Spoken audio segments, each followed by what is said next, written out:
first and foremost, there is a concern for jobs at the college here.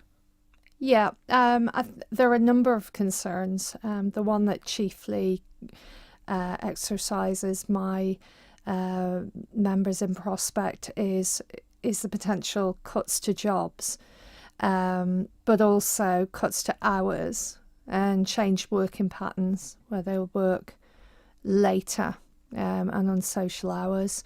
But there are also the educational concerns, because I too have been contacted by students and parents of students, and the really worrying thing is that they're considering not continuing with the course because of the way in which it's going to be delivered, and the devaluing really of the staff by cutting them.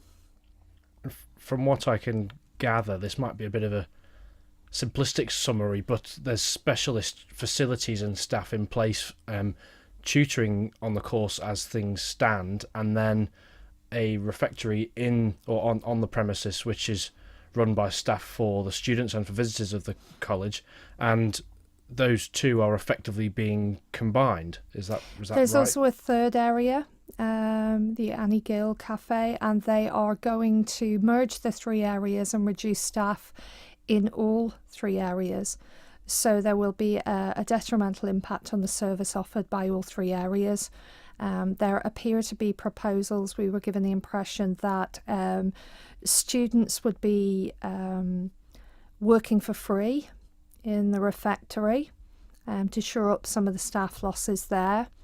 And in effect, the direction of the course that's offered, the vocational training, away from high-end catering towards more lower-end catering, and I'm not quite sure what's meant by that, but that is a concern, that in effect it becomes a free labour system rather than an education which allows our young people to develop it in a way that our economy needs. It's very interesting because we have today unemployment figures released, which demonstrate that the highest sector for requiring jobs to be filled is other catering, as a sector. So it's very interesting that our economy is demanding more workers in this area. We need quite highly skilled local people, if possible, to fill those jobs. And yet we have the Alaman College who are in effect dumbing down the opportunities for young people to go into that.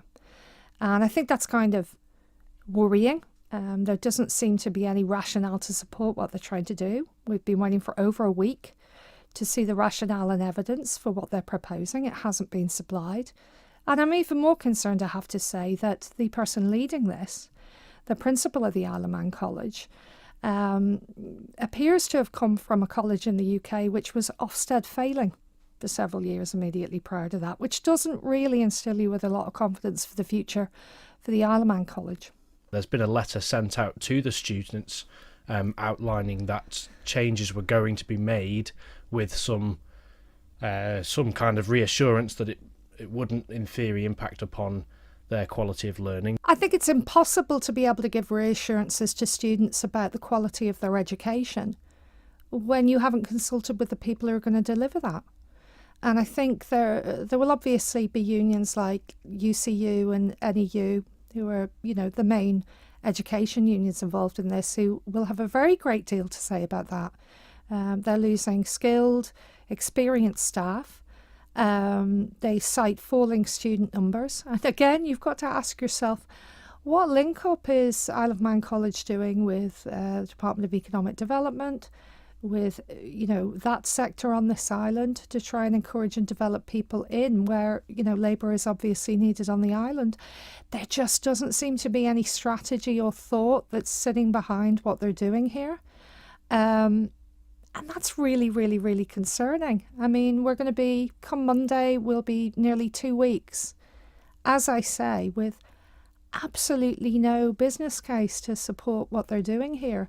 No sense, of the short, medium, long-term impacts and how those are going to be dealt with. How many times have we seen this on the Isle of Man, where we get short-term cost-cutting with really long-term impacts, and in particular in the Department of Education? I don't think we've forgotten the nursery provision fiasco and how the government's now trying to shore that up year on year and is now back funding libraries, which the Department of Education got rid of. You just kind of think, when is the Department of Education gonna learn? And I actually think this short-sightedness of what's happening here just points to a lack of investment in our young people on the island. There's little enough here for young people. There's little enough to keep our youth here. And we're just about to make that situation worse again.